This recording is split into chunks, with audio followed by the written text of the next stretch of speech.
Olá, eu sou a Camille e eu vou apresentar o trabalho de Física 2 juntamente com a minha equipe, Érica, a Georgia, o Ian e a Kathleen. A ideia central do trabalho é explicar o funcionamento dos motores de trator usando as leis da termodinâmica. Oi, eu sou o Ian. A ideia central é a relação entre o calor e o trabalho mecânico. A máquina a vapor e os motores a combustão interna. A maioria dos tratores agrícolas utilizados usa o motor ciclo diesel. Há países com muitos tratores com ciclo Otto e combustíveis a gás, GNV, ou outros como elétrico, biodiesel, biocombustível comprimido, gás comprimido, entre outros.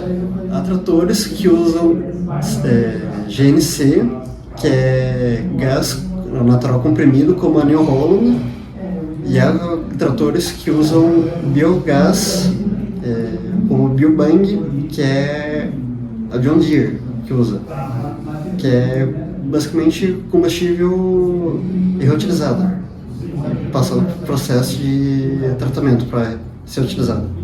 Oi, eu sou a Kathleen e eu vou falar sobre a termodinâmica, e o exemplo que eu vou usar para demonstrar, o sistema termodinâmico vai ser as máquinas térmicas.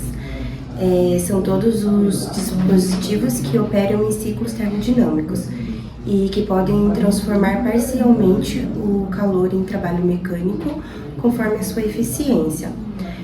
As máquinas térmicas, elas necessitam de uma fonte de calor e de uma substância de trabalho capaz de ter o seu volume modificado e, consequentemente, movimentar algum mecanismo, como válvulas ou pistões, por exemplo.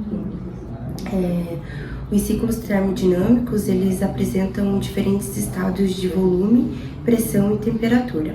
São projetados em busca da maior eficiência energética, ou seja, ele busca sempre a produção de motores capazes de extrair uma grande quantidade de trabalho. E toda máquina térmica, ela apresenta uma configuração similar, que dispõe de uma fonte de calor, que é a fonte quente, da qual extrai a energia necessária para o seu funcionamento, e o sorvedouro, que é a fonte fria, para onde uma parte do calor ele é absorvido e dissociado, né? Como eu havia falado, nos ciclos termodinâmicos, o calor ele é parcialmente, né, transformado em trabalho mecânico. Então, por isso que apenas uma parte do calor que é absorvido. E também, além da termodinâmica, tem as leis, né, da termodinâmica. A lei 0, ela fala dos corpos em contato térmico, transferem calor entre si até que se atinja o equilíbrio térmico. A primeira lei, ela fala sobre a conservação da energia. A segunda lei é a lei da grandeza física, e que ela foca na entropia. A terceira lei é sobre o zero absoluto. Agora eu vou falar um pouquinho sobre o ciclo de Carnot. O ciclo de Carnot, ele opera com as transformações gasosas em 4 etapas. A primeira é a expansão isotérmica, a segunda é a expansão adiabática, a terceira é uma compressão isotérmica e a quarta é uma compressão adiabática. A transformação gasosa isotérmica é aquela em que a temperatura é constante.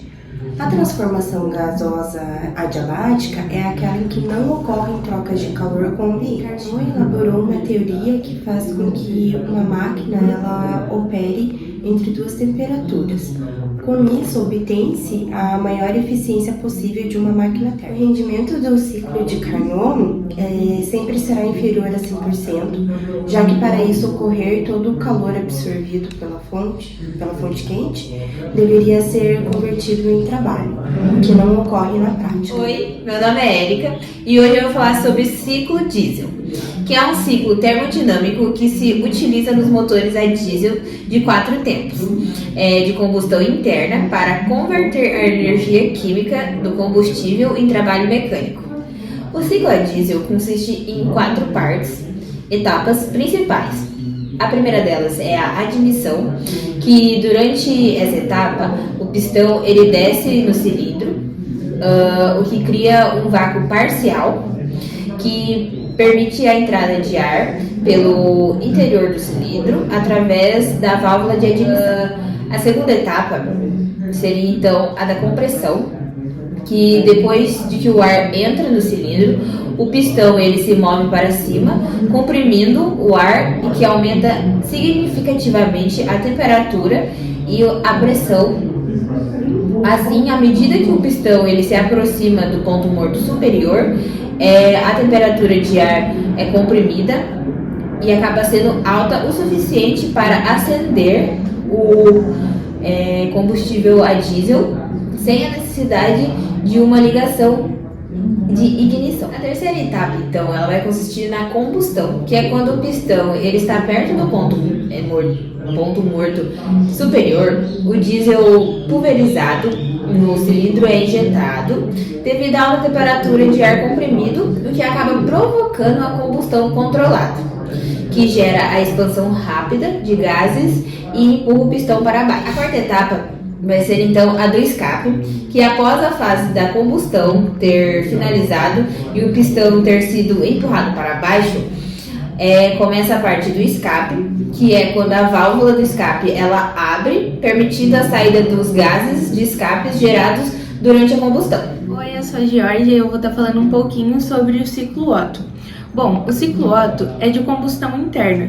Basicamente ele tem 4 tempos, 4 estágios que podem ser chamados de admissão, compreensão, combustão e exaustão. Ele tem a mistura de ar, temperatura e pressão.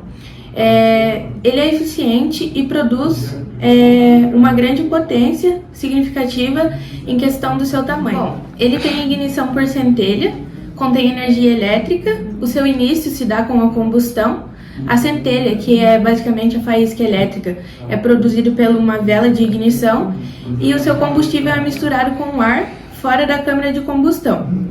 Os motores de ciclo Otto, eles admitem uma mistura de ar e combustível. Na admissão, ela tem a válvula de admissão aberta. Na compreensão, ambas as válvulas estão abertas. Na combustão, tem a ingestão de combustível e na exaustão tem a válvula de exaustão aberta, o que repete o ciclo novamente para que o motor continue funcionando. Concluímos com esse trabalho que a física é muito importante para o funcionamento de máquinas agrícolas. No nosso caso, em específico, o motor de trator, porque ele fala sobre a termodinâmica e as suas leis, onde envolve pressão, temperatura e ar, em seus ciclos que geram todo o procedimento para que essas máquinas funcionem. Então, as leis aplicadas são importantes porque elas que geram o resultado de um funcionamento de uma máquina e a física está em nosso meio agrícola.